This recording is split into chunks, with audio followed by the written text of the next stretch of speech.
Hello, and welcome to Markets in Focus.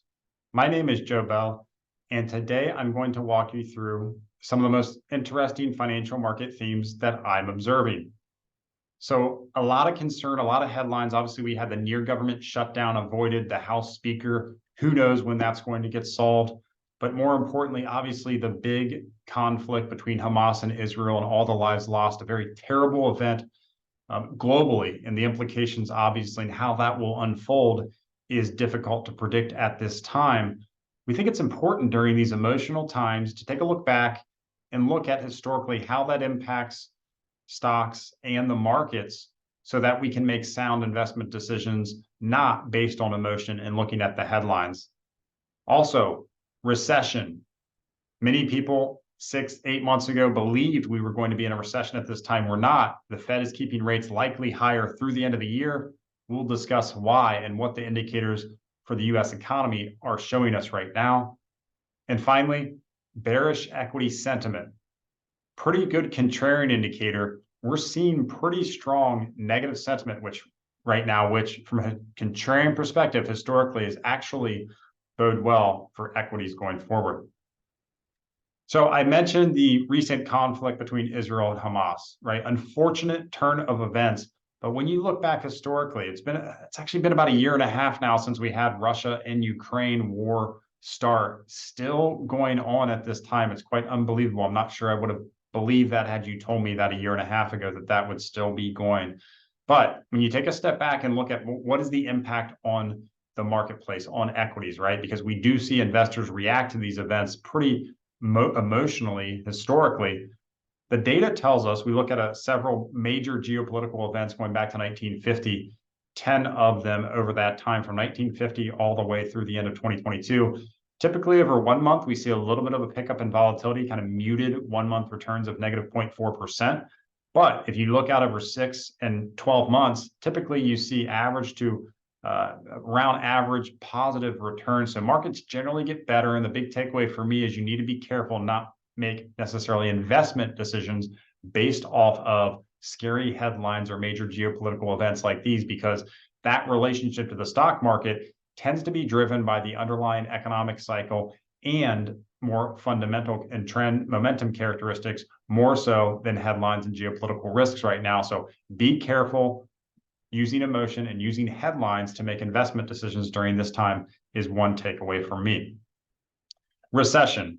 You look back to May, many people were believing that we would be in a recession at this point and the Fed would be having to cut. Recession keeps getting delayed and pushed back. Now we're expecting it later in 2024. Let's take a look at why. And why is the Fed the higher for longer narrative happening? Well, unemployment is still relatively low. Labor market numbers, jobs numbers recently, blowout month, really strong jobs market. 3 of the 6 data points that the National Bureau of Economic Research reviews to determine whether we have entered a recession on the left are all very positive. Consumer spending tightly driven by that labor market is still very positive. People are still spending money out there. We've got 5 out of the 6 primary indicators that are observed to determine a recession still looking very positive over the past 6 months.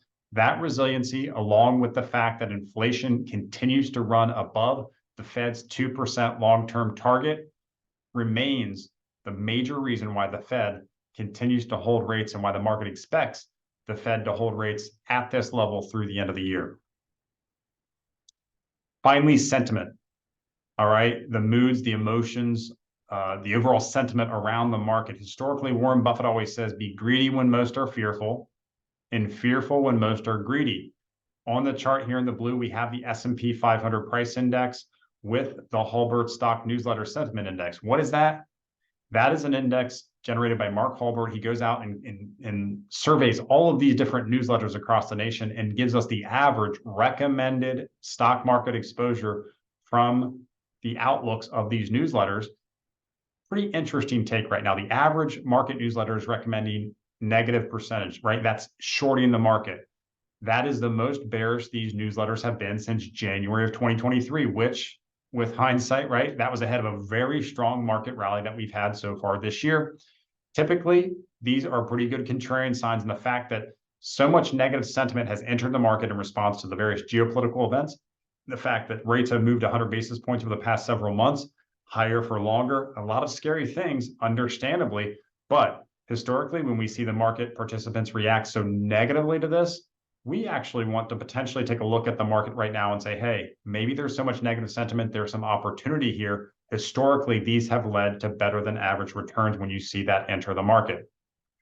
So finally, a lot of concerns, a lot of headlines, a lot of negative sentiment, like I talked about. So we need to end this week with something positive, and we don't have to look far to the Midwest, Northern Illinois, Chicago area.